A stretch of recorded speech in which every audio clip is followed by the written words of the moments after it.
Get ready for a powerhouse of inspiration. Principal Baruti Kafele. A highly regarded educator and a transformational leader, Principal Kafele has spent over 20 years in New Jersey's urban schools, making a lasting impact as both a master teacher and a turnaround principal. Under his leadership, the mighty Newark Tech transformed from a low-performing school to one of America's best, as recognized by U.S. News and World Report 3 times. A recipient of the prestigious Milken Educator Award, Principal Kafele is one of the most sought-after voices in school leadership and equity. He's delivered over 3,000 keynotes, workshops, and seminars across the nation, authored 13 books, including 7 ASCD bestsellers, and continues to empower leaders through his live-streamed AP and New Principals Academy. Please join us in welcoming the extraordinary Principal Baruti Kafele. And we are live. Good morning. Good morning, good morning, good morning. Welcome to week 248 of the AP and New Principals Academy. You know, normally I would say to you, let's see who's checking in this morning. But I'm in full disclosure. Yes, we're live right now, but I'm not live, right? I'm the day before. I had an important keynote that I just had to do. It was non-negotiable for me. The Jersey City National Association of Secondary School Principals, Dr. Martin Luther King Jr. breakfast. So I am actually there. And but my guest, my big time guest, he was so gracious to record with me today, Friday, the day before. So we're live at the normal time of 10:55. So the streak is not broken, but I had to do that keynote. But I'll be checking my phone because I'm only speaking for 30 minutes at a 3-hour program. So I will be on my phone reading comments, y'all. So I will be rocking and riding with you throughout the time. But let me go through these announcements with you. I want to, things happen in the world, events happen in the world, and we acknowledge them, and then we move on. But I don't want to move on as it relates to the California wildfires in Southern California. So this is the third consecutive week we talked about it now. So I want to say once again, continued thoughts and prayers to fam members who are impacted by it, either directly or indirectly, but also just the people who are out there. This is, we call this January Milken 2025 month, right? And I talked about it the past 2 weeks. The executive director of the Milken Educator Awards, Dr. Jane Foley, who was impacted by it. And then our guest today, Lowell Milken, the founder of the Milken Educator Awards, who was impacted by these fires, and just so many countless people, some of the fam here, we think about, I won't name all the fam because I don't want to forget anybody, but just the fam of the AP and New Principals Academy who have been impacted. We continue to express our thoughts and send our prayers to you, your families, your loved ones, your friends, etc. It's a tragedy. And, we've had our own tragedies here on the East Coast, but I don't think anybody's ever seen anything like that. Right. So I just want to make sure that we continue to say that. Shout out to Alexandria City Public Schools. I spent yesterday with them, and what a time. 8:30 to 4:30. These were all aspiring administrators. And this is not it's not enough time. I'm speaking with them for 4 months. So it'd be one full day for the month of January, February, March, April.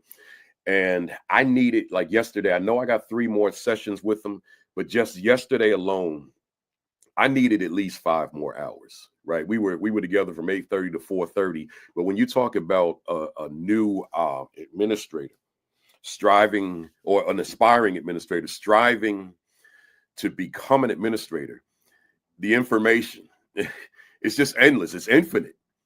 So shout out to them. Shout out to the leadership for seeing fit, as they would say in the Baptist church, seeing it not robbery, to bring me in to be that trainer for the next 4 months of aspiring school leaders of the Alexandria City Public Schools in Alexandria, Virginia. Great time. I was in Vegas all last week. As you know, we recorded from Vegas last week. We streamed from Vegas, I should say, last week. And right at the end of it, right probably right after I finished, I got sick. I came down with a cold. It was so bad, I had to go get a COVID test. I got a COVID test, 2 flu tests, didn't have either, but just in bad shape. And I had to get so much medication to make that Alexandria trip. So I'm feeling good right now, a little nasal. You may be able to hear it in me, but I'm back to my old self. Thank goodness. Thank God for that. To the first timers, welcome to you. But if this is in fact your first time, that means you've missed 247 sessions. So go to the YouTube channel, AP and New Principals Academy, hit the subscribe button. Again, hit the subscribe button one more time, hit the subscribe button, then hit the notification bell that'll appear after you hit the subscribe button. And that way you can go on the YouTube channel and just watch them all, right? They're all there. 5 years, 247 consecutive sessions, with today being 248. So do that for me. Check them out, especially if you're in leadership and you're trying to up your game. I can't think of another place to be, right? This is, and this is not me boasting, I'm telling you what I know. It's the biggest principal leadership platform on all of YouTube, right? This is it. So most of our people are on Facebook, right? There's a large number that watches on Twitter or X, right? Then LinkedIn is a little smaller, but YouTube is where they're all archived. Right. So you go there and just see them all. Make sure you do that. Listen, y'all, I'm going to be saying it every week until we get to July 15 and July 16. Join me in Raleigh, North Carolina for the School Leadership Institute with Principal Kafele, which we're calling this year the Instructional Leadership Institute with Principal Kafele. 2 big days, July 15 and 16. Go to principalkafele.com. Scroll down on the homepage. You'll see the link. You'll see the description. Click the link. It'll take you to Eventbrite. Register, and we'll see you in Raleigh, North Carolina, July 15, July 16. And remember, you get a free copy, right? My newest book, my new joint. What is my value instructionally to the teachers I supervise? We moved 2,300 of these in the first month, and I can't complain about that, right? So it's on its way to bestseller. So you get a free copy of this as you register. But in addition to that, you'll receive a copy of my book, The Principal 50, if you're one of the first 50. So the first 50 receive a copy of The Principal 50. So we want to see you in that 2-day institute, 9 to 4, both days, Raleigh, North Carolina, July 15 and 16. Once again, outside of the institute now, if you don't have a copy, go to ascd.org, ascd.org, get yourself a copy. Superintendents, get your whole district a copy, right? All the principals, all the assistant principals. This is by far the most important book that I have ever written, right? This is the book where the rubber meets the road. We're talking about instruction as it relates to the leadership, right? So there's an overriding question. What is the correlation between my leadership and the pedagogical growth and development of my teachers, right? It doesn't say that the principal's the only instructional leader, but I'm writing this book for the principal and the assistant principal. We talk about the instructional coaches in here as well, but I want the principal to be able to go to that mirror and ask oneself, is there something about me, my presence in the building, that makes a teacher that much more effective pedagogically? Particularly the teachers that report to you, the ones you evaluate. What is your evaluation based on in the instructional section of the evaluation? See, so that matters. So if you don't have a copy, I said ASCD, but I always prefer Amazon. Why? Because I can see those rankings, right? So we've been in the top 10. We've been number 1 for a long time. We've been in the top 10 since the book was up for pre-order. So it's doing well. Go to Amazon, get yourself a copy, or get the whole bulk, right? For the team, for the district, whatever it is. Enough said. Let's go. My monologue real quick. A couple weeks ago, my monologue was on school mission, the mission of the school. And I said to you, if the mission, it doesn't exist, it's not defined, or it's unknown, then based on my definition of mission, who you are and what you're about, then I'm saying to you in very harsh terms, who you are and what you're about. If it doesn't exist, or if it's unwritten or unknown, then you ain't nobody and you ain't about nothing, right? So now with the vision, that typically accompanies mission. Let me just say this quickly, and then I want to bring up my guests. Your vision. I'm asking you, what are your projections for the school year now that we're into the second half? What are your projections because you are there, right? I'm not asking you what are your projections outside of you. I'm asking, what are your projections because you are in the building? Like, what do you see? What's the vision? Where will you be a month from today? What's the vision? Where will you be 2 months from today? 3 months from today? The end of the school year?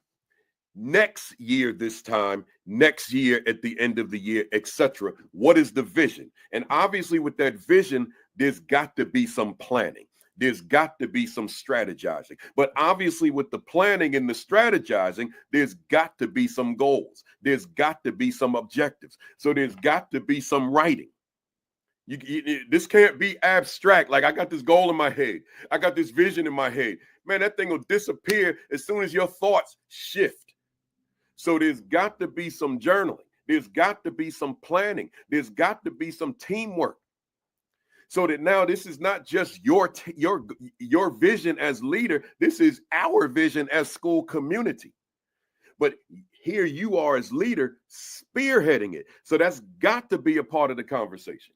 It has got to be. So I'm simplifying this message just to ask you the question again. What do you project? What are your projections for your school? Because you lead it. That matters. You all remember my question, my quintessential question, which became a book. Is my school a better school because I lead it? Are my students at an advantage because I am their teacher?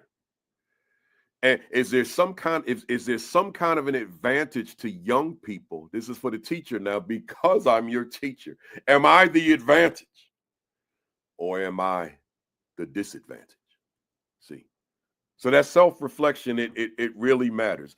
So, hey, fam, I'm getting ready to pull up my guest, but I gotta tell you what I always tell you: hit that share button, somebody. Hit that retweet button, somebody. Hit that repost button, somebody. Tag somebody.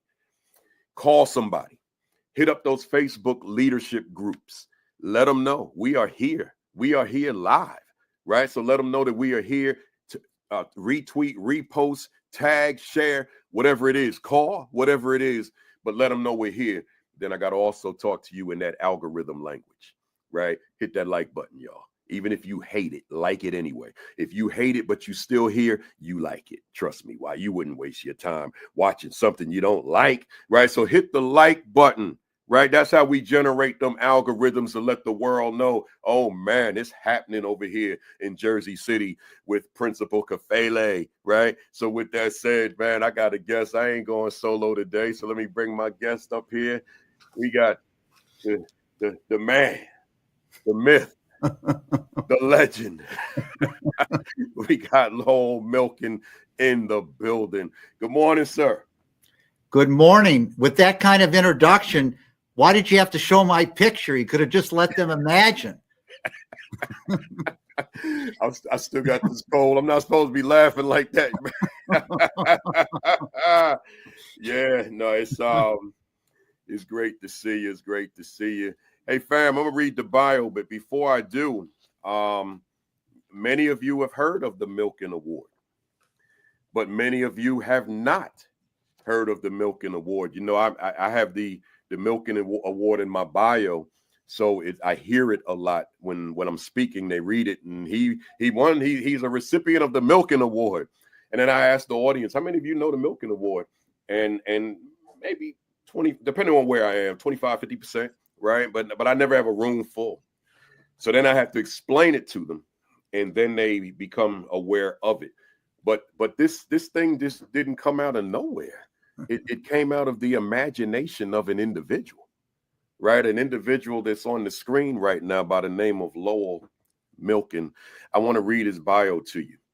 Chair of the Milken Family Foundation and founder of groundbreaking initiatives revolutionizing American K-12 education, including the Milken Educator Awards, the nation's preeminent teacher recognition program, TAP, System for Teacher and Student Advancement, the longest standing and most comprehensive educator evaluation and performance system in the country, and the National Institute for Excellence in Teaching, a structure to advance leadership and instructional practices of educators, educators teaching, a structure to advance leadership and instructional practices of educators active in over 11,000 schools and impacting more than 350,000 educators and 3 million students.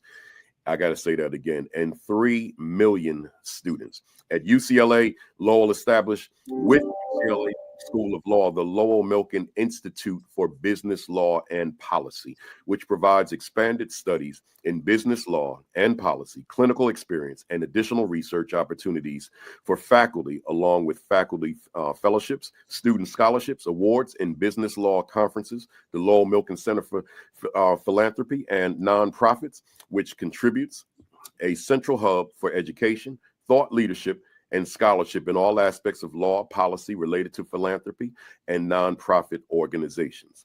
In addition, Lowell founded the Lowell Milken Center for Unsung Heroes, which discovers, develops, communicates the stories of unsung heroes who have made a profound and positive difference on the course of history. LMC, Lowell Milken Center, has reached over 3 million students around the world to strengthen education and the arts.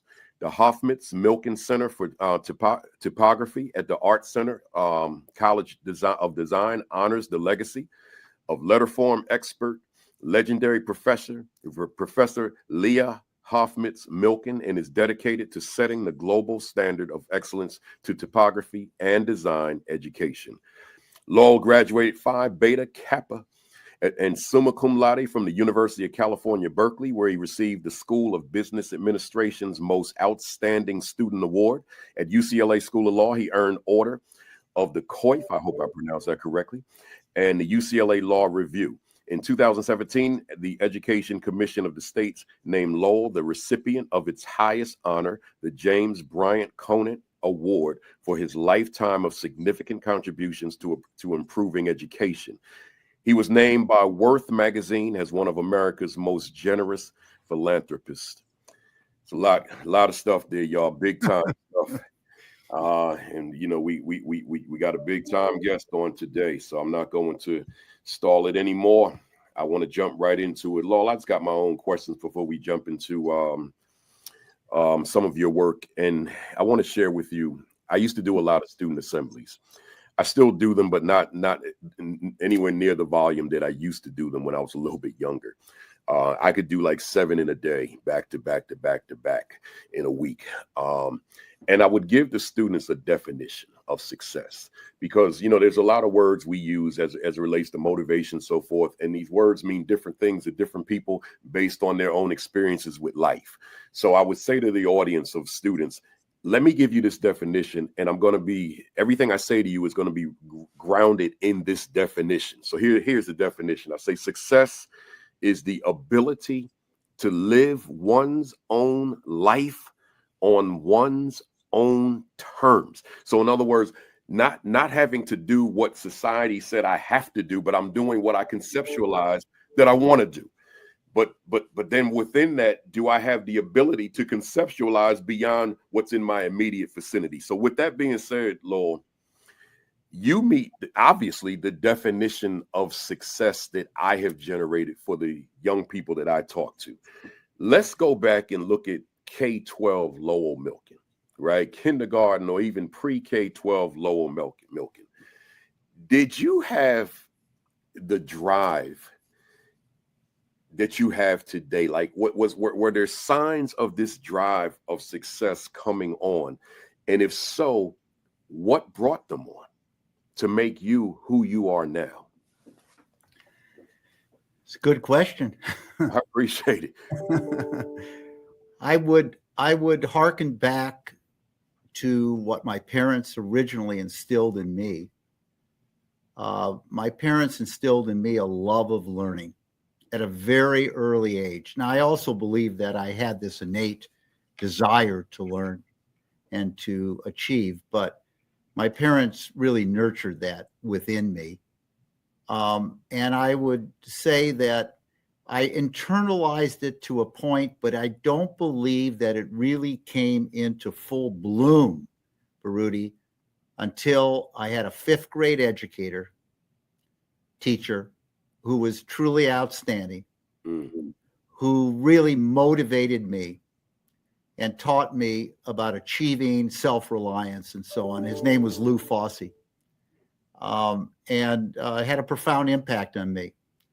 And I really believe that from that fifth grade on, I really set about to try to excel in everything I did and make the most of my educational opportunities. You know, my father told me at a very early age that we came from a very modest family, and he told me that education would be my key to my future, to a productive and satisfying life, and to my ability to not only reach my potential, but that I also would have the potential to improve the lives of others. And so therefore I took my education very seriously all the way through school. But I do attribute a lot of that to this fifth grade teacher. And that's, you know, part of the motivation of why I ultimately created the Milken Educator Awards. Yeah. You know, what a beautiful thing when there's that person that turned on the light bulb. I'm always proud when I hear somebody elated when they say that I was that person, whether they're a teacher, whether I was their principal, whether I was some assembly speaker. But the downside of that is I don't have that.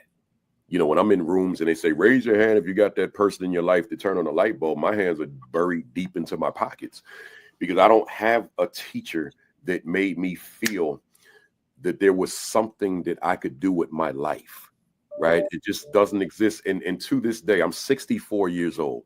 I still search back to those years. Is there somebody? There's got to be somebody in there that said something. And, you know, of course, my mother, yeah. But I'm talking about in terms of school, I don't have that teacher I can go back to and say, thank you.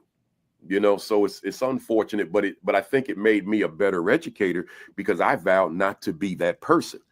So when I see kids, former students, kids at the time, but now throw a video on social media and it's a tribute to me, you know, that type of thing, it just makes me feel good about the work I did, that I can be somebody's light bulb. Well, when I was at your school presenting your award that day, I was only there maybe for about 3 hours. Yeah. And as we walked around the school and as you interacted with the students, I could see the kind of impact that you had just on those students that we interacted with that day. I was very fortunate, I should add, which is a very unusual circumstance, is that I found my fifth grade teacher. And in 1997, at our national education conference with a couple thousand people in the room, I brought him back and I spoke about great teaching. And then I introduced him to the audience and he stood. And as he stood, the entire audience stood and gave him a standing ovation for 5 minutes. Wow. Wow. I always look back to that day. I think that the people in the audience were extremely appreciative that someone would recognize a teacher that had a profound effect, especially an elementary school teacher.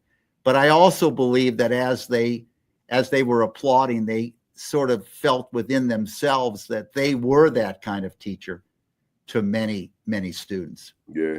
Because when you think about the long range implications, he impacts you in grade 5, which one could make the argument he impacted me on December 1st, 2009. Right. When I received the Milken Award via yourself, right? So, and then the other 3,000 Milken awardees, and then the 3 million young people through NIET, you know, so going back to the one man, that's profound and it's significant. It matters, right? So I would say to the folks on the other side of the camera, look at it through that macro lens. That's a big deal. You're not just impacting the person directly in front of you. It may be people years from now that you will never see, never meet, and have no reason to meet. but those people are successful because of something that happened on the other side of the world with the person that did impact you, but the person that impacted that person. I really have made it my life's work to identify and build high quality human capital, to try to provide that kind of recognition, honor, celebration, to try to elevate them in the minds of students, to try to activate them so they can even have greater influence. Yeah.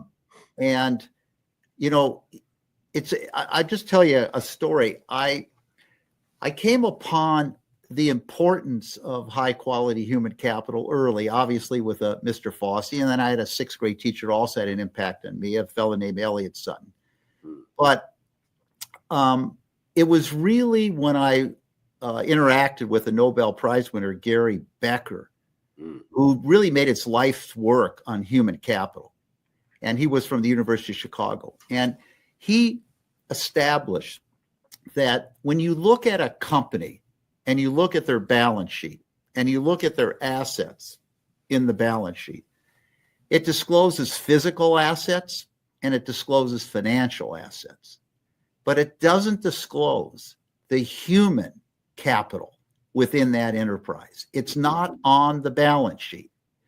And he, through his work, really concluded that human capital, the skills, the useful experiences, the knowledge of people, accounts for 75% of the value actually of enterprises. And it's not on the balance sheet. Yeah. And we've seen that over and over again through the talent of individuals and what they can build.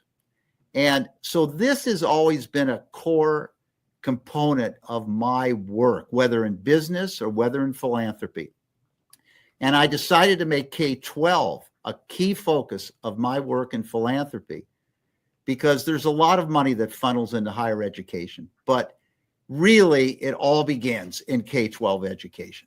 And you've said many times, you know, first you got to change the attitude, if you want to expect success. But that is the opportunity for all too many young people in our country. This is their one opportunity to really elevate themselves. And sadly, we have way too many students in our schools, especially in our urban communities, who are not receiving a quality education, and we're not taking advantage of that one opportunity they have to really have social mobility, economic mobility, and so on. So I've really made this my life's work in identifying and building human capital. Wow. You know, and you probably answered my second question. I got 4 for you before we transition, but you probably answered it, but I'll throw it at you anyway. You know, people that know you will know you outside of education. They'll know you as a businessman. You're a business person, a very successful business person. But education is a significant passion of your life. And my question is, and again, I feel you answered it. What is it about education that has captured your attention in the way that it has? And why have you engaged in it for as long as you have? Well, I think I sort of alluded to that. Yeah. I saw the benefits that a quality education provided to me. And it enabled me really to do what I wanted to do in my life. I was always seeking independence. I was always seeking financial independence. So I would have the opportunity to chart my own course and not have to be told by others exactly what to do. Yeah. So I've seen it in practice, and then I've studied it. I've studied it over and over again. I just believe that education, and what I mean by education, I'm talking about a rigorous education, is the answer to virtually everything we value, whether it's as an individual, whether it's being a good citizen within our country, or a productive human being. I believe it's the answer. And I believe it all begins in early childhood through the 12th grade. That's all the foundational aspects of it. Yeah. So that's why I've devoted my life really on the philanthropic side in K-12 education. And I think that what we've done in our society is that we've always looked at the end product, which is the student, of course, and that's really ultimately what we want to be successful with. But the reality is there's another component of human capital within our educational enterprise, and that is our educators themselves. Yeah. And I've always believed, and research will confirm this, that the single most important element in an in-school environment that determines student learning is the quality of the teacher in the classroom. That's right. And that's been confirmed by research, and it's certainly been confirmed by our work. So this has really been the focus of my K-12 work. Love it. Love it. You know, you are a leadership expert, I would think, right? And this platform is a principal and an assistant principal, a platform, an academy. And we're talking about leaders as opposed to the classroom teacher, who also is a leader, but leader in the classroom versus the building, or even at the district level, the superintendent and those in that capacity, that world. So I want to ask you, what are your thoughts about the role of the principal in a low-performing school relative to making staff believers in the possibilities that lie within that school? Well, so this has been a lot of my work. You know, we're celebrating our 25th year of the TAP initiative. Yeah. And this was an initiative that was created as opposed to the Milken Educator Awards, which was created to recognize, celebrate, honor excellence among the few and to unleash their power. The work that we've done with TAP and NIET was to generate excellence among the many.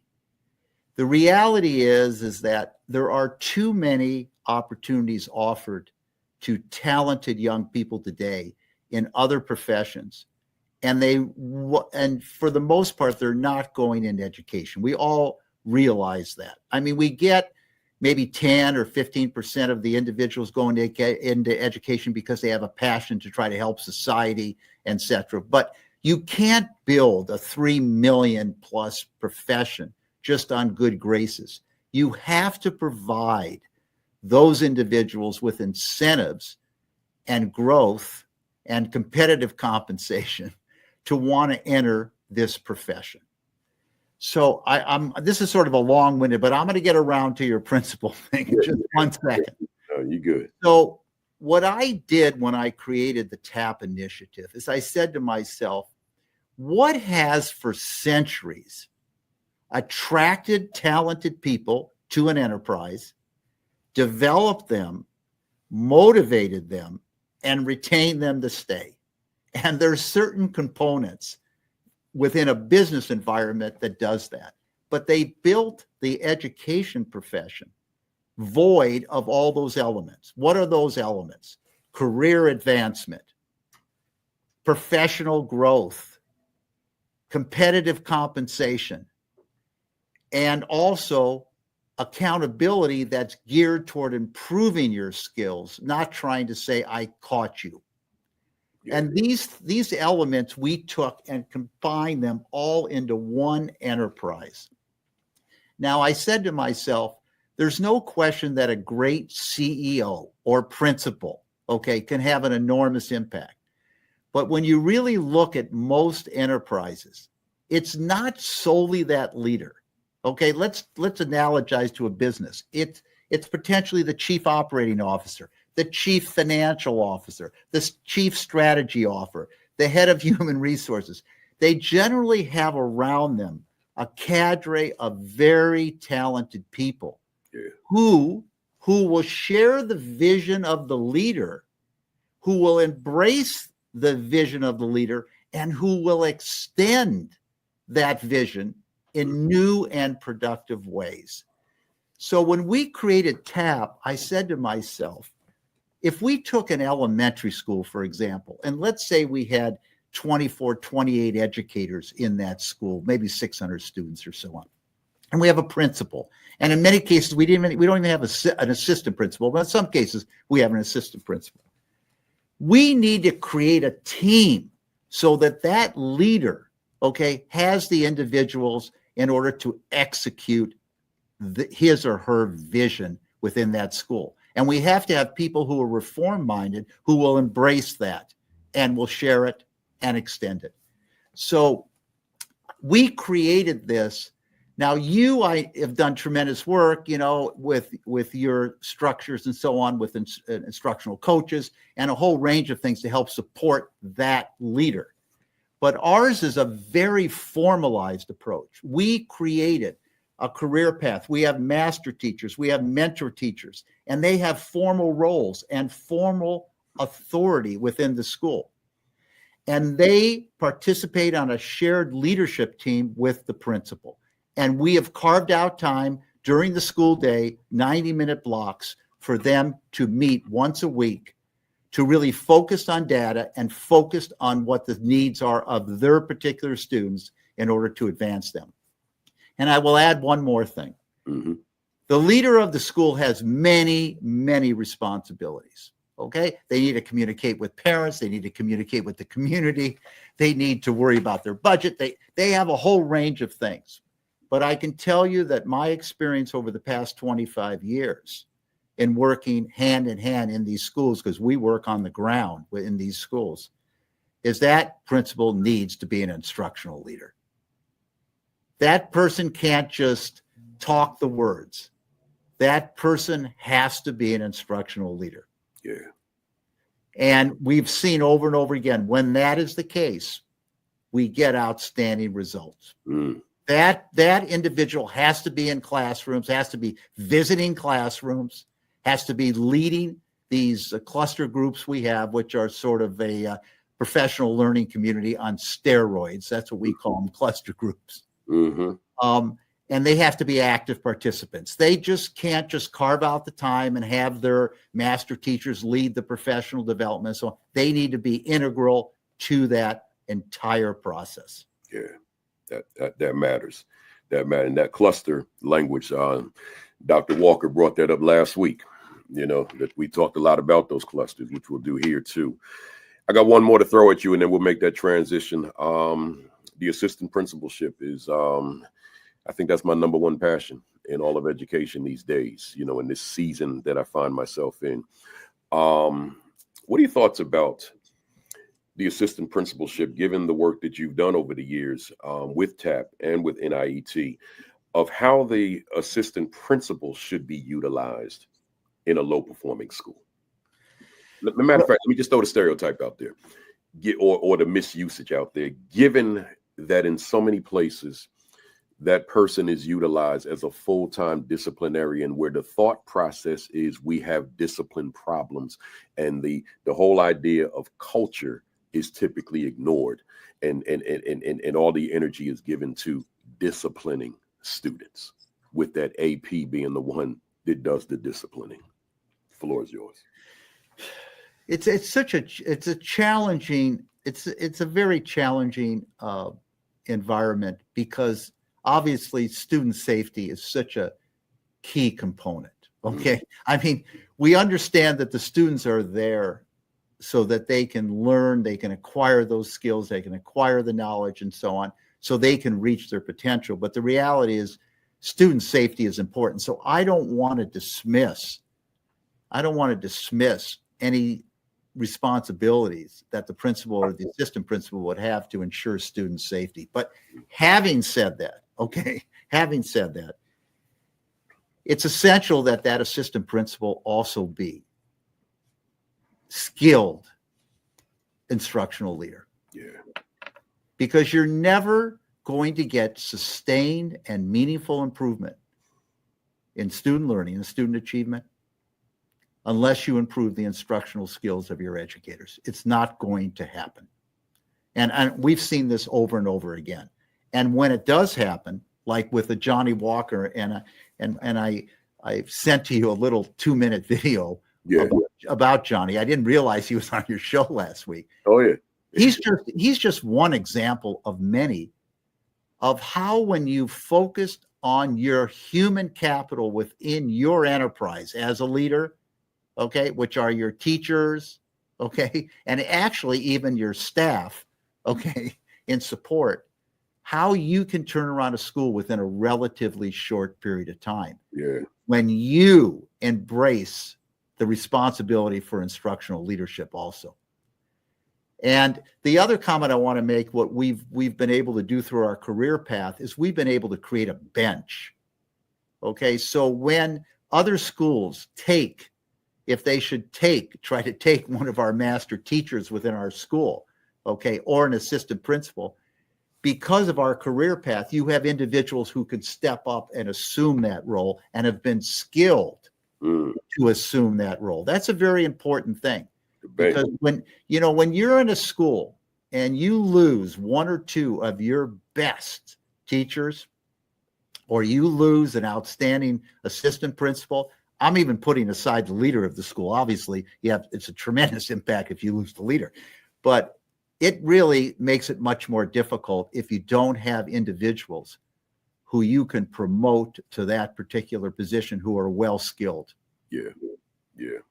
It's interesting to watch this season, and I don't know if football is your thing or not, but to watch the season of the Detroit Lions, a team that was never good in my lifetime, but yet they were on a path to make it to the Super Bowl, but they had 13 defensive players injured, but they kept winning, right? And that's almost unheard of. But they kept winning, and I think America was probably pulling for them last week outside of the fans of the other team. But it was just an amazing thing based, just rooted in what you just said, that those bench players were ready to step in, and they continued to win and dominate defensively. I just want to say one thing, that I was making the point that it's difficult. We just can't assume that we're going to be able to hire the most talented college students and so on to go into education. So the reality is that we have educators in the profession today. So it's our responsibility to take the individuals we have today and to improve their skills. That's what our responsibility. And we need to do that in a coherent, sustained way every day. That's right. Every day, there has to be a professional growth plan for every one of your educators. And that's what we've tried to achieve with TAP. I'm sure that's what you're trying to achieve with your instructional coaches, that model and so on. But it has to be a continuous process by which we are improving every educator in our school. It is interesting that when we come into a school with the TAP initiative, we often get 10 to 15% turnover because we get certain teachers who have wanted to hide inside their classroom, close the door. But in our initiative, there's no hiding because you become part of a group, okay? You get focused on data. You understand what the students' real needs are. You're learning the skills to have effective literacy training, math training, and things of that nature. So this is really the essence. We need to improve our current education force so they can deliver to these students the opportunities these students deserve. Yeah. That's shocking though. 10 to 15%. Yes. Yeah, but it makes sense. It does make sense. Yes. Yeah. Like, I gotta work differently now, or maybe even I gotta work now. I gotta really put forth the effort as it relates to each of the children in this classroom in a way that I wasn't doing before. So I think I'll leave and go somewhere else where this program doesn't exist right now. Exactly. We've heard over and over again how many teachers say that before TAP, they were teaching 25 students the same way. Now they're teaching 25 individuals. There you go. Right? There you go. And that's one of my words, the individuality, right? The children. Let's go to those talking points. The first one, you were talking about the Milken Educator Award initiative. And my question to you, why did you create the obvious question? Why did you create the Milken Educator Awards? How did you construct the initiative and the national network? And then let's reflect on its impact today, 38 years later. And what's next? Well, as I mentioned before, I created it in part because I was looking for a means to try to call attention to the critical role that our educators play in our society. And I was so disappointed to have to see athletes and entertainment people being honored every day. Yeah. But the reality is that one profession that created all other professions, the teaching profession, was seldom part of any kind of celebration. Yeah. So I wanted to do something different. I remember when I first was forming the program, I went to 3 different state superintendents and told them what my initiative would be. And I asked them about the award, and they said, no, you don't really need to give a financial award.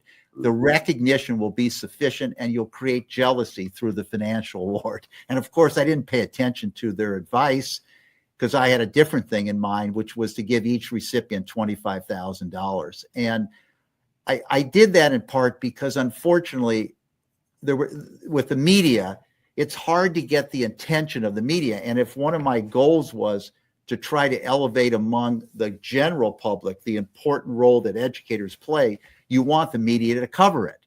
Yeah. So there were two key components that I came upon that I thought we could get the media. The first one was $25,000, unrestricted financial prize, just for the educators' personal use, because they made enough sacrifices to go into education financially. And the second thing was the surprise element. I really felt we needed that when we went into the school, no one would know who the recipient would be. Yeah. And obviously, as it turned out, that proved to be the case, where we get tremendous media coverage. And sometimes we can't, we have to keep it totally under wraps. I remember your frustration that day when I was there. Here you are, the principal, okay? And then I get introduced to you. You don't even know who I am. Right. And I start talking about an award and everything, and I could just see you sitting there thinking to yourself, I am the principal here. Yeah. And I don't really even know what's going on. Nope. And so that proved to be a tremendous draw in terms of the media. Well, let's show it real quick. They've seen some, it's always different people on here. So let me just show it real quick. Okay.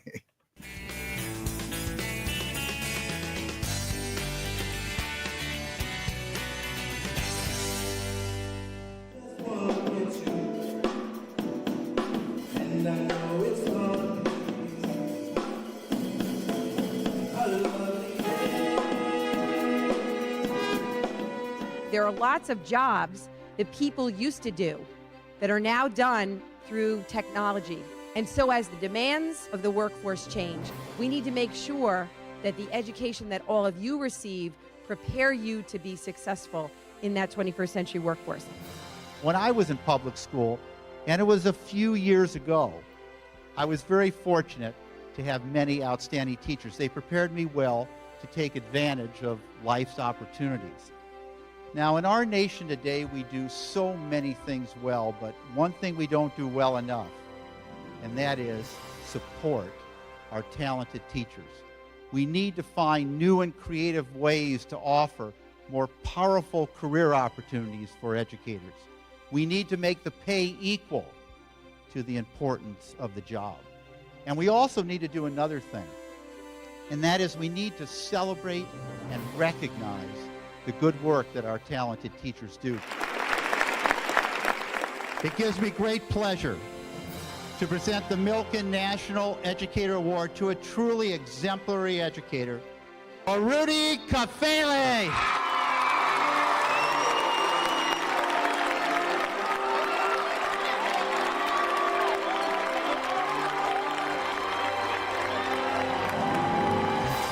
Principal Kafele cares about these young people, and I see all the hard work that he puts in and how he inspires the educators to do their job.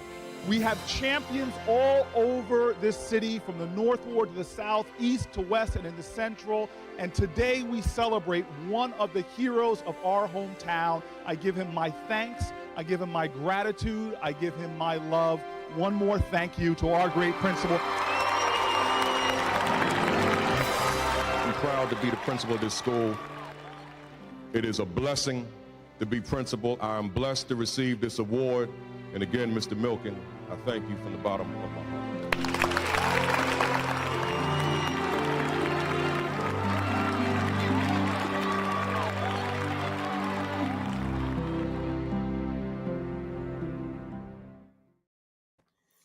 What a day that was. Wow. Every Wow. time I look at it and I see myself looking angry. You were angry. You were angry, but you got over it very quickly. And I would also add, did you notice how young we both looked there? Yeah, and Booker. Yeah, all of us. You know, Kafeli, you asked me another question, about impact. I just like to reflect on that for a second, because I just presented the 3,000th Milken Educator Award last month in Baton Rouge to an outstanding educator. And we invited many of the veterans to come. I think we had as many as 40 or so veterans come to that event. Mm. And yes, we have created the state and national networks of our educators. We've offered all kinds of opportunities to them. But the reality is that it really comes down to that individual educator and what that individual educator does with their life. And we recognize them because they have achieved at very high levels, but we always believe that the real recognition that we're giving them is because they have the potential to do greater things in the future. So whether I presented that award to you that day or not, who's to say that you wouldn't be on the exact same path you are today, influencing thousands and thousands of educators, and in turn having impact on students. But in some way, we hope that our award might have elevated and activated you in a way that you made that decision sooner, or maybe you wouldn't have made that decision. We never know. I generally feel that most of the people that we honor would have pursued and had that kind of impact anyway. But I do believe that the award helps contribute to personal reflection and for the person truly to achieve even greater things in the future, which you have done. I am keenly aware of the impact of the Milken Award on my personal and professional life. There's no way in the world I would be one to say, well, I was going to reach this success anyway. Maybe I would have, but I can only go on the evidence.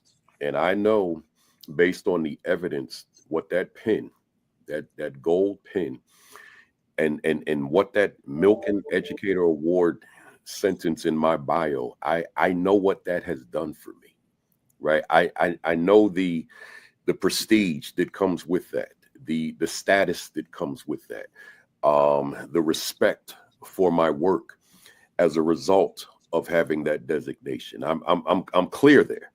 So I certainly give a tremendous amount of credit in terms of what I did leaving public education, right? Leaving it in terms of being a practitioner within the building. There's a lot of competition out here. And I had to figure out a way, how do I become a part of that thousands of people out here to do the exact same thing I do? Well, to me, there was something special about saying a Milken Educator Award recipient. Oh, he's special. He's of a rare breed, right? I know. Right. I mean, I have seen over and over again how the award has opened doors, right? But it's one thing to open a door. It's another for a person to go through and to achieve at high levels. Yeah. Right? So our award, wasn't the answer for you achieving the kind of impact that you have today. But it maybe in some way. It's what you're going to do with that award. Exactly. You could have all the motivation that one must have, but do you know how to maneuver with what you have? See, so I got it at the right time, December 2009. So I was on the brink of turning 50, and I knew that I had one goal. I've only had one goal in life. Teaching was never my goal. Principalship was never my goal. My goal, because my heroes were people who held microphones. So they held them in capacities other than what I do, some in what I do, but others such as your Kings, your Malcolms, your so many others, right? But your Marcus Garveys, who was pardoned recently, and others who were doing that kind of work. So I said, I want to do what they do. And then folks who were writers, who were authors, man, I want to write because I look up to these people. But I have nothing to write about, and I have nothing to speak about because I haven't lived any life yet. So, well, what can you do? Well, I think I like teaching. So I tried teaching and excelled at it. But then I said, wow, I'm looking at this thing called principalship. I think I can do that. So let me go and get the degree and do that. All right, now I'm there. So now I'm living that life through my 30s and my 40s. And now I'm like, having impact. Yeah, having impact. It's one thing. But I'm not living my dream. I'm just doing something I love, but that's not my dream. My dream was to grab a microphone, right? So I'm doing that on the side. I'm doing it on the side since 1986. So I'm doing it. I'm getting the practice in. I'm getting the reps in, so to speak. But then you show up in my gym, you on December 1st, 2009, and you forget the money. You award me with a designation. And then I do the homework, I do the research and figure out what is this thing I just got? Because I don't know. You know, we all of us in those gyms and auditoriums, we know we got that money, but I don't know what comes along with that in terms of that designation. So then once I figure that out, I'm like, oh, this is an elite award that I have here. So now I got my wheels spinning like, okay, how do I use this to live my dream? Because I love the principalship. I love being a teacher, but I never sat around in the house one day dreaming of being a teacher and being a principal. I dreamed of holding microphones. See, that was my dream. I didn't dream shooting baskets and all that kind of thing. I only had one concrete dream in my entire life, and that was to be a public speaker.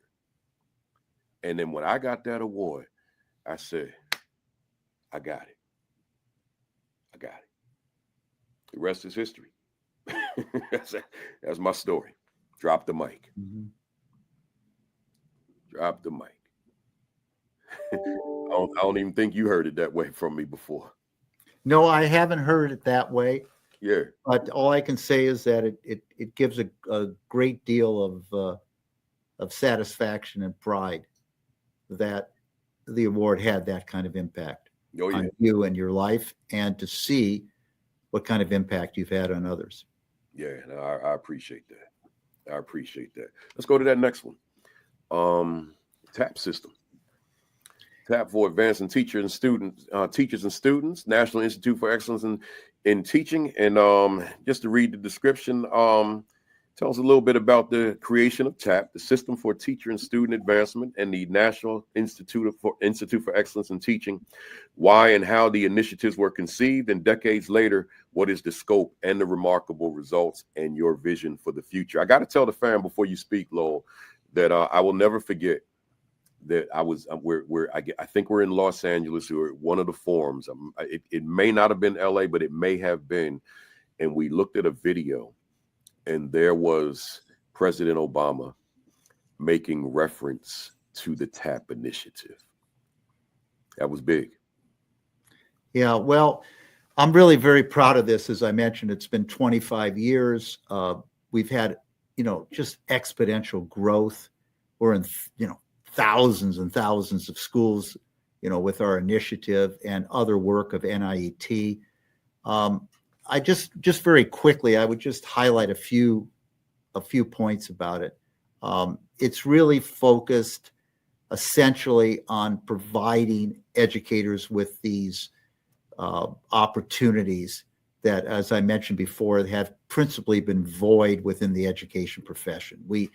providing them with this career path. So when you go into teaching, you don't just remain a teacher for 30 years. You work your way up 3 or 4 different levels, and you eventually have a lot more influence within a school. And it's a formal role. It's a formal role, not an informal role. I know you and I may differ a little bit about having teachers involved in evaluations of other teachers, but our master teachers are heavily involved in the evaluation process of other teachers, along with the principal, assistant principal, and so on, as a team. We've had an unbelievable success. We've had over 100 studies that have evaluated the effectiveness of what we've done.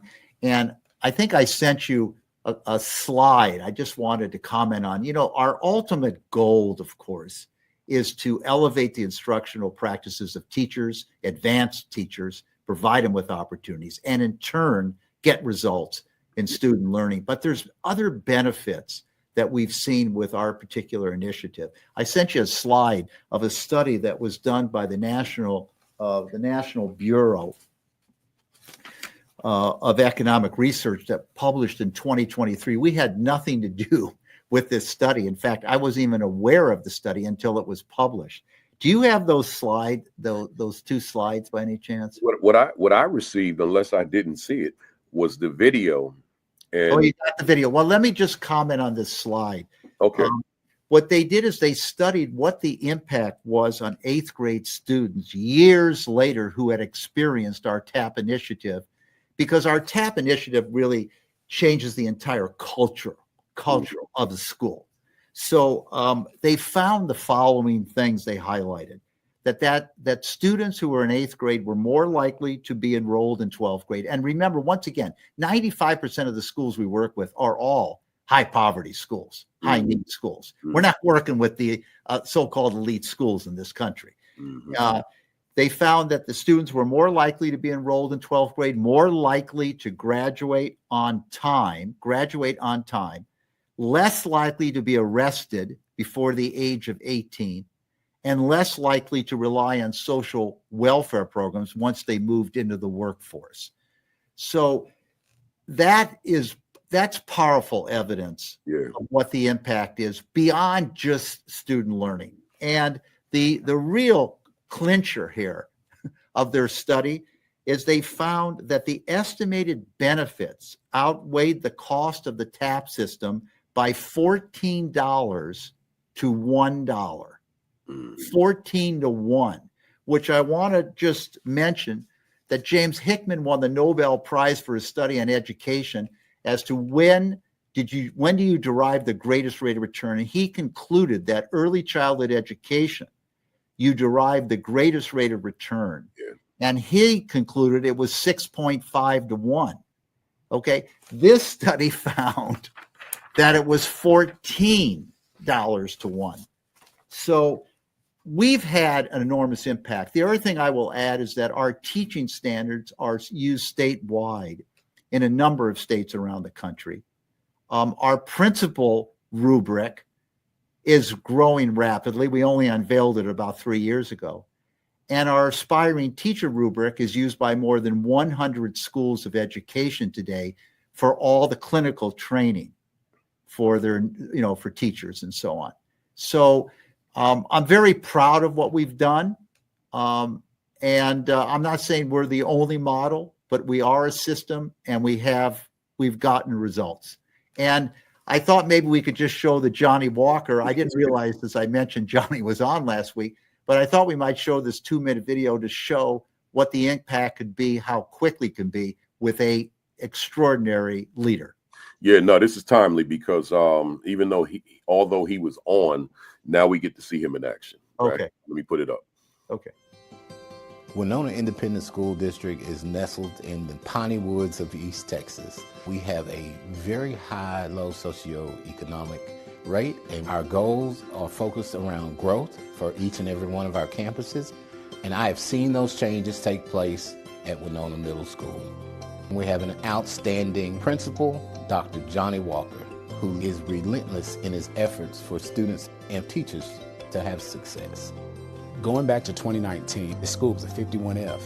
During that time, there were no clusters, no PLCs in place, and every teacher was pretty much working in a silo. I took over in 2020, and so I knew immediately, we have to bring this campus together. NIT came in and helped us put systems in place, many hours of training on how to implement ILT using the 5 steps of effective learning, making sure that teachers had clarity around what they were teaching and why they were teaching it, building that culture of collaboration where teachers felt safe with administration coming in their rooms. Through our partnership with NIT, we have teachers who are taking risks and trying things that before our partnership, they would have been much more hesitant to do. Teacher leadership is all about empowering teachers, stepping back and understanding their strengths and allowing them to take those strengths and really push them out to students. A lot of our teachers have built these incredible relationships with students to help them to see that what they know about their data impacts to how they learn. We're all in this together for the good of student achievement. All right, guys, so we're here and we're excited to celebrate our great accomplishments of our Wildcat Scholars. The purpose of NIT is to provide us a clear direction for supporting teachers and elevating instructional practices and teacher effectiveness in this school and in this district. 2019 F Campus, we didn't test 2020 because of COVID, and then 2021 we came up to a 76C. 2022 we came up to an 87B. The partnership continued to grow and continued to blossom, and I'm just so happy to report that in 2023 we were in fact a 91A. We have provided better support to our teachers, administrators, and principals through NIET. And we are so proud of the Winona Middle School campus, Dr. Walker, and all of the teachers for the job that they've done. We're relatively small, but we have big aspirations here. You know, it's our imperative to ensure that we're doing our best for students, raising up these global thinkers who can go out and do amazing things for this nation and for this community.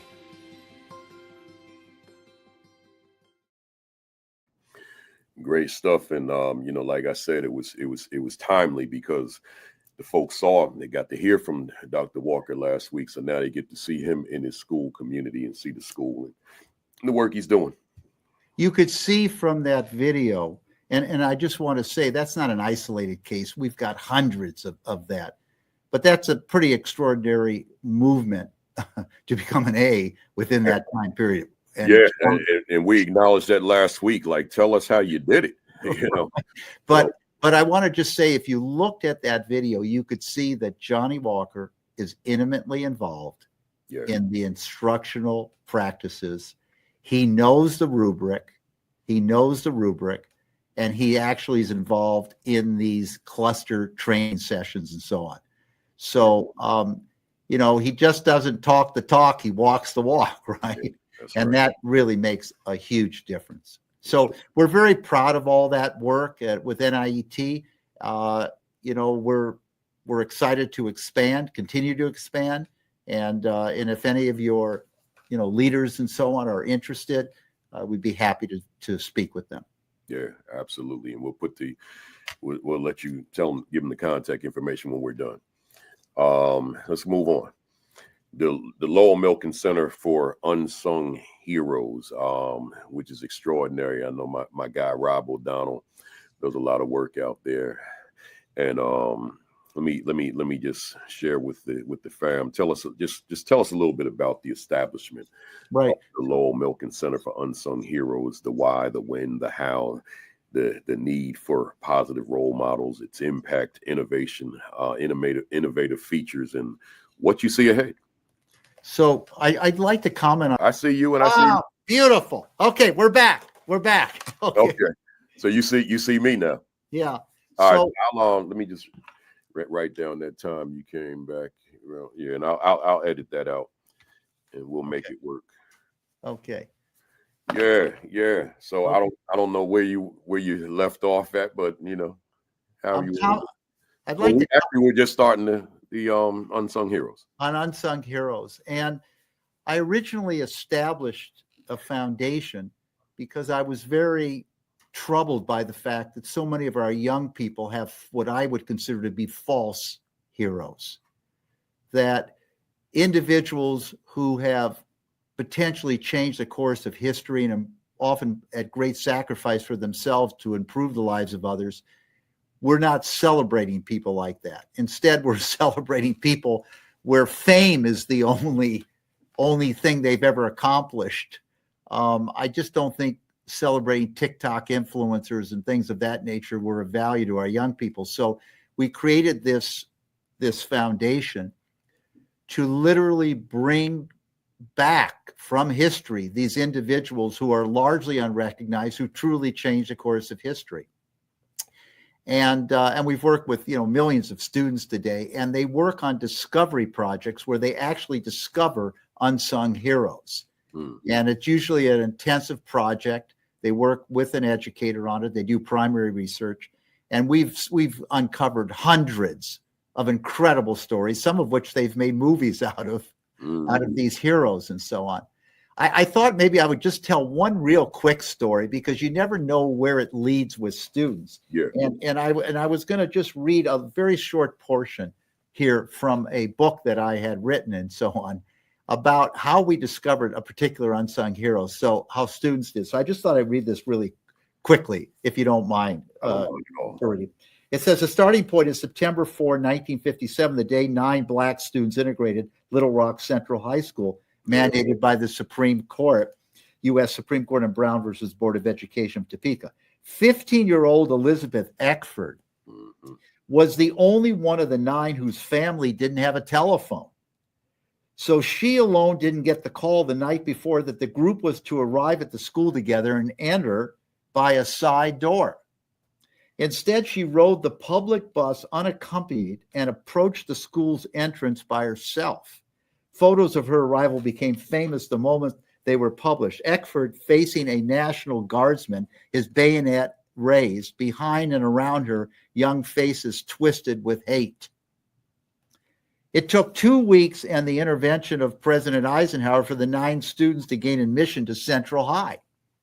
The year-long National Guard protection ordered the 9 did not protect Elizabeth Eckford from being thrown down a flight of stairs, however, and in no way diminished the isolation and abuse she and the others suffered from 99% of the student body.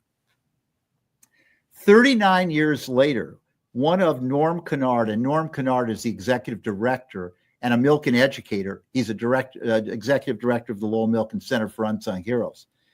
But 39 years later, one of Norm's 10th grade students connected with that 1%. Heather Jurgensen was doing an independent history project on the Little Rock 9. It wasn't lost on Heather that Eckford had been exactly her age when she walked up the steps of Central High and endured all that she endured. Heather wanted to know what the all was and what really it had felt like. Heather headed to the primary source. She dialed 411 for Little Rock information, and believe it or not, she got Elizabeth Eckford's phone number and called her. The nearly 2 generations of events since the events of 1957, the bomb threats, the loss of her mother's job, the years of being shunned, had caused Eckford to isolate herself from those memories. Yet what she said to the 10th grade student who telephoned her out of the blue was, "You need to walk in my steps to understand. You need to come down here and visit with me." So this student, Heather, goes down with Norm Kennard. They drive 330 miles to her Little Rock home. And Elizabeth Eckford proceeds to, and you have to understand something. We discover unsung heroes. Well, Elizabeth Eckford is not an unsung hero. So we told this student, she's not an unsung hero, so you can't do your project on her. But she said, I don't care about the project, right? I just want to learn about Elizabeth Eckford. So here's what happens out of the thing. He learns that out of all the students, there were 2 students who befriended Elizabeth Eckford, who had lunch with her, studied with her, reached out to her. 2 white students, oddly enough. And the 2 white students, was a fellow named Ken Reinhardt and Ann Williams. And so these students end up discovering Ken Reinhardt, and Ann Williams, and they become the unsung heroes of this story. And they reunite with Elizabeth Eckford, and they go on a speaking engagements around the country, and it was covered. And Elizabeth spoke about how terrible and how difficult it was, but there were these 2 students who reached out to her and truly made a difference for her. So you never know where this leads. You know, we eventually led, and now we consider Ken Reinhardt an unsung hero for doing that. And when he was approached and they called him up and said, you know, you're a hero, he said, I'm not a hero.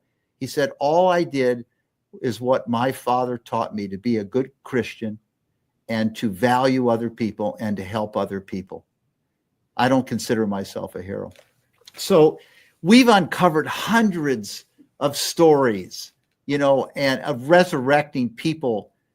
I'd say 90% of our unsung heroes have already passed away, and they would be lost to history. And it's an exciting program. But I also wanted, why I have some of your principals on the line, I wanted to mention a very interesting companion program we have called the Artifact Program today. And what this is you don't have to discover an unsung hero. You just take one of our existing unsung heroes, and you can go to our website on the Lowell Milken Center for Unsung Heroes, and you can read about hundreds of unsung heroes. And what you do is, if you're a student, you can give rise through the visual arts about an unsung hero. So what you do is you do a painting, a drawing, a mixed media, a sculpture about an unsung hero. You write a 500-word essay, okay, and expressing what gave rise to your desire to profile this unsung hero, and you can win financial prizes. We have all this you know, I'm a big believer in competitions and recognition. Mm-hmm. So we provide financial prizes to students. And last year, you had about 40 students win financial prizes from the Artifact.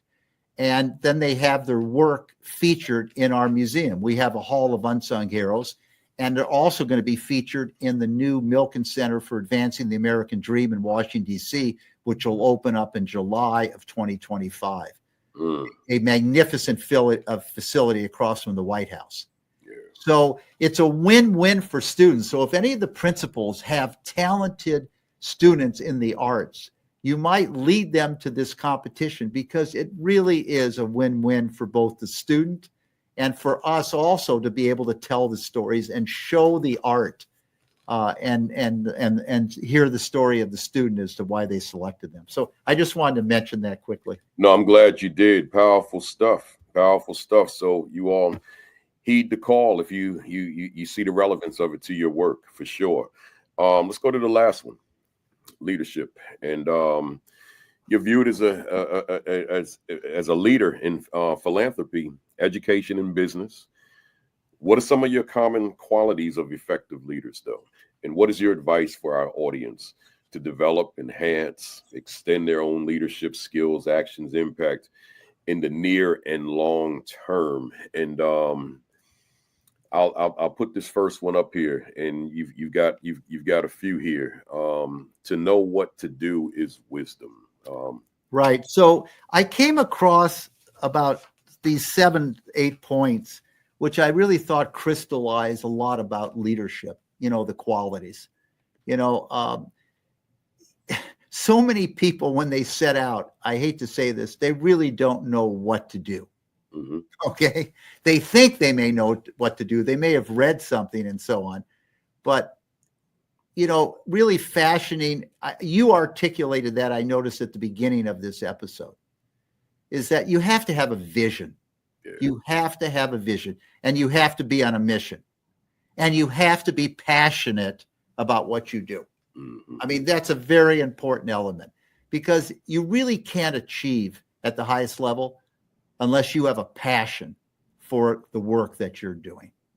So this is sort of like the first element. You know, you have to be able to articulate exactly what your mission, what your vision is. Why don't we just run through these really quickly? Yeah. You know, so the next point I had is you have to know how, you know, how to do it is a skill. You know, it's wonderful to have a vision, and even if you can articulate the vision, but you got to have that roadmap. You have to have that skill to actually do it, to execute it and so on. I always say that quality is never an accident. It's always the result of high intention, sincere effort, intelligent direction, and skillful execution. And that last point is about skillful execution. The next point is to know when to do it is judgment. Yeah. And that's a very interesting point. We have an individual who was a principal of a middle school. He eventually becomes the associate superintendent of a district, and now he's the superintendent of a district. And he's thinking to himself, gee, I want to bring the tap into the district. Okay, but they're not really necessarily ready for it. They might be ready for a pre-tap, but they're not ready for tap. So you have to really gauge and bring your educators along. And that requires judgment. You want to affect change quickly, but then again, you have to set in place how you're going to accomplish that. And sometimes, if you try to do things too radically, you get too much rebellion. So there's a whole judgment factor that goes on here. What's the next one you have? Well, this I think goes without saying. This really goes to my passion point. You have to be an individual who's passionate about the work that you're doing. What's your next one then you have there? And that's just another thing. You have to be an individual who's compassionate and really cares about improving the lives of other people. Yeah, most people servant leadership. That's right. Absolutely. And what's your next one? Right. I'm a strong believer in that. I'm a strong believer that you don't talk too much. You actually work and do the work. And then the byproduct of that is success. And at the end of that day, you can talk about what the achievement was. Yeah, but you don't need to be talking a lot about things. You just need to go about it quietly with humility. That's right. There's the last one. And of course, to get others to do that is what I consider to be really leadership. As I said before, the success of so many of these initiatives that I've created is not me. It's not me. I might have had the idea, I had the vision, etc., and I might even have put in place how we were going to achieve it. But unless others embraced that and they shared it with others and they extended it in more effective ways than I even originally envisioned, okay, we would have never achieved what we achieved. I want to just say something else. This is sort of a tagline of our work at NIT, is that leadership is not a position. Leadership is a disposition. Mm-hmm. Okay, so we're really strong believers in that. Yeah. You have to possess a lot of the qualities we just said if you're going to be a successful leader. I love it. In terms of the formal conversation, we've come to an end, and I thank you immensely for it. But there's a last set of questions which I call my rapid fire BAM impact questions. These are questions that are going to go like this, but the request of you is that you keep your answer confined to either one sentence or one word. If you feel like you're inserting a comma, it's too long. It's not rapid fire anymore, right? So they're real quick. And again, they call my BAM impact questions because I use this hashtag BAM for pretty much everything I do on social media. Can I call in my staff to help me with this one? You could do this. These are easy. Okay. These are easy. Right. Here we go. 15 questions. Is education on the right path for underserved children? No. Does Lowell Milken's work contribute to the progress we desperately need? 100%. If you could do a reset on your life, would your line of work be different or the same? The same. Why do you continue to do this work? Because I'm passionate to try to provide to other young people the opportunities that I had. What particularly fires you up within the work that you do? meeting people all around the country. What do you dislike about the work that you do? I can't have as much penetration as I want to date. What has been your greatest victory in your work thus far?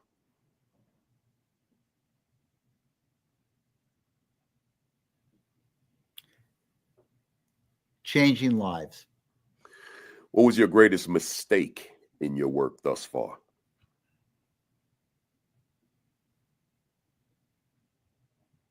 Trying to change circumstances where the people had no interest in elevating themselves. And what has been your greatest challenge in the work thus far? The bureaucracy and the naysayers. Who inspires you in the work that you do? The educators I meet. What book would you recommend for our fam out there this morning?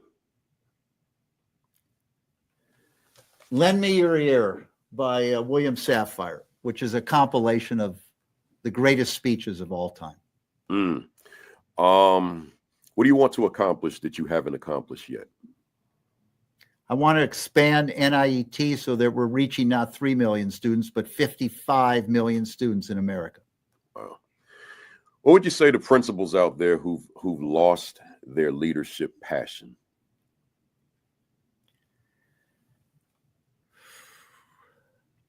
Maybe you should pursue something else. What would you say to what would you say to principals out there who've lost their leadership confidence? That can be revived. And lastly, if Lowell Milken was a word in a dictionary, what would be your definition? A builder of human capital. Love it. Love it. Great stuff. Great stuff. I appreciate you. I appreciate you answering the invitation and gracing the platform. And I appreciate everything that you're doing, Baruti, because you really are making a difference. I thank you for that. You're Lowell Milken, and normally with my guests, we ask them if you want to contact them, all that kind of stuff. We're not going to do that to Lowell Milken, but I don't know that you have a social media presence that they could follow you either. No. But those that may want to find out more about TAP and NIET, because you can't, hey folks out there, you can't find out more about Milken Educator Award in terms of how you can apply. That doesn't work that way. They gotta find you, right? But as far as NIET and TAP, what can they do? I think they should just go to the National Institute for Excellence in Teaching, and they can see everything.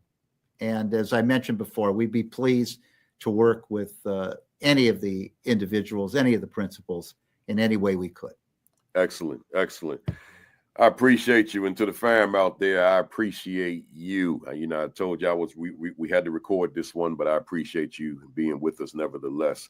Lowell, let me close out, but can you stay there so we can talk off mic after I finish?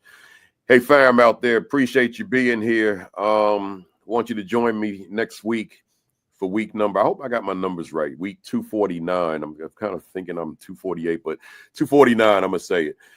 Next week, Eleanor Renee Rodriguez will be my guest to start off Black History Month. So that'll be, I think that's February the 1st, if I'm not mistaken. Yeah, it is 249, by the way. I think it's February 1st, but that's next Saturday at 2:55. So join me. She's a long-time soldier in this work, very long-time soldier, author, educator, all sorts of stuff, professor. So she'll be with me in a one-on-one conversation live next Saturday morning. Don't forget, every Saturday morning beginning at 10 o'clock, Sean Hurt. These are all Facebook Live Eastern Time. 10 o'clock, Sean Hurt, followed by Create and Educate with Dr. Sheikah Houston and Dr. Tammy Taylor. Create and Educate, 10:30. Myself, AP, New Principals Academy at 10:55. And then on Sunday, 7 o'clock Eastern Time, PDP Podcast with Josh Tovar and Dr. Madi Moreno. So make sure that you are, and that's 7 o'clock. Make sure you check us all out every Saturday morning, and then Sunday for Josh. Don't forget to get yourself a copy of What is My Value Instructionally to the Teachers I Supervise. You can go to Amazon right now. I mean, like right now.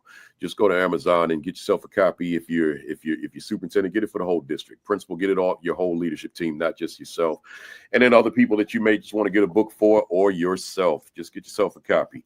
Let's keep it moving. Principal Kafele School Leadership Institute. Join me in July 15 and 16, Raleigh, North Carolina. Just go to principalkafele.com, scroll down. You'll see the information. Click the link, and you get a free copy. This comes with registration and the Principal 50 if you're one of the first 50 to register. So make sure that you register, and I'll see you in Raleigh, North Carolina, July 15 and 16, and I'm looking forward to seeing you. Subscribe to the AP and New Principals Academy YouTube channel. Subscribe. Make sure you do so. And hit the notification bell so that you know that we're live. We have 23,100 subscribers right now.